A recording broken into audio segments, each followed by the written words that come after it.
maxaa ka taqaanaa maalinta beenta adduunka wadamada ayaa laga xusaa maalintee ayay ku asteysan tahay in la xuso ma tahay maalintani maalin caalami ah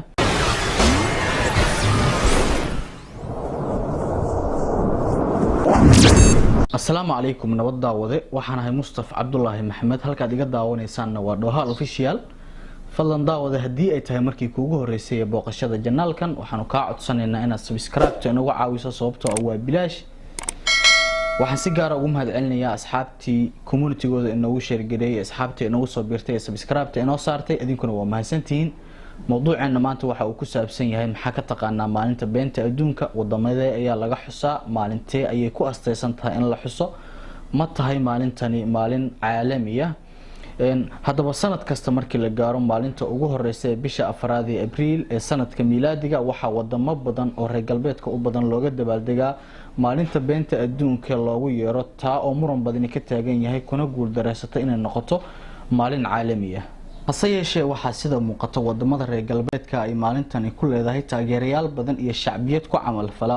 oo sideeda ugu xisaabtama waa maalin sida ka muuqata ay caadeysteen in been la isku sheego oo waxyaabo aan jirin dadka loo sheego waxa dhacda in qof loo sheego geerida qof kale oo aad u jecel yahay oo been ah iyo waxyaabo kale oo wada been ah taa oo marka la isku qabtana loogu yeero beentii 1 Abriil ayay ahayd sida dadka aaminsan ku doodayaan dadka dhibanayaasha ah ee beenta loo sheegay ayaa loogu yeeraa maalintan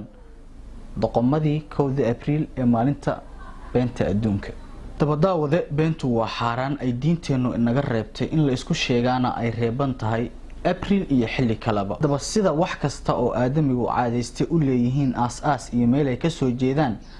ay maalintan u leedahay meel ay asal ahaan ka soo jeedo oo loo raaco walow si weyn la isugu khilaafsan yahay oo xitaa taariikhdeeda been badan laga sheegay sida inta badan dadka aaminsan maalintan ama u sacbatuma ku doodayaan waxa maalinta beenta Abriil bilowgeedii la isku sheegay laga soo xigtay sheekada Canterbury loo yaqaano uu qoray Geoffrey Chaucer oo ahaa gabyaa Ingiriis oo noolaa qarnigii 14aad ee taariikhda miilaadiga run ahaan beenta 1 Abriil ayaa bilaabatay markii la sameeyay taariikhda cusub ee adduunka ku dhaqma ee loo yaqaano kalendarka kaasoo qarnigii 16aad bedelay boqor Georgigii 3aad ee Roomaanka waxaanu kalendarka cusub ee miilaadiga loo yaqaano imika bedelay tirsigii ka horeeyay ee sanadku ka bilaaban jiray ee 25 Maaj oo ah marka uu ka curto inta badan dunida kaasoo ilaa 1 Abriil looga dabaaldegi jiray curashadiisa hase yeeshee waxa mar qura bedelay ninkan oo u bedelay inuu sanadka ka bilowdo bisha January ee bisha oo ah bisha ugu horeysa ee sanadka rasmi ahaan beenta 1 Abriil waxay warbaahinta ku bilaabatay sida la rumaysan yahay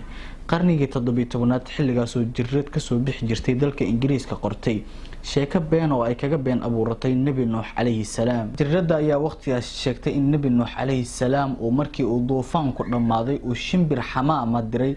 taa uu ka dalbaday inay soo eegto meel uu biyuhu ka yaraadeen oo doontu istaagto waxaanay sheekadan beenta jirradii qortay ay sheegtay in shimbirkii xamaamka ahaa uu soo noqday iyadoo sheegaysa in meel duufaan ku baabi'iyay kadibna xayawaanadii kale ee doonta la socday ay aad ula yaabeen sidoo kale jirradu waxa ay sheegtay in maalinkaasi ay bilaabatay beenta adduunka waxa aragtay taas oo kala la mid ah qaba jirrada toddobaadlaha ee Habar ee dalka Mareykanka ka soo baxda oo iyadoo lafteeda beenta jirrada Ingiriiska baahisay mid la mid ah qortay beentan ay reer galbeedku caadeysteen ee maalinta ugu horeysay ee 1 bisha Abriil lagu asteeyay ayaa dad badan halis gelisay naftooda kuwa kalena isku dirtay xumaan badanna ka dhax abuurtay bulshooyinka caalamka haddaba daawada intaas ayay inoogu egtahay mowduuceennii maanta ee aad ku xiisaha badnaa ee ku saabsanaa maalinta beenta adduunka waxaan rajaynayaa inaad ka faa'iideen wax badan haddaba daawada hadii ay tahay markii kuugu horeysay booqashada janaalkan waxaan ka codsanaynaa inaad subscribe inagu caawiso sababtoo ah waa bilaash mahadsan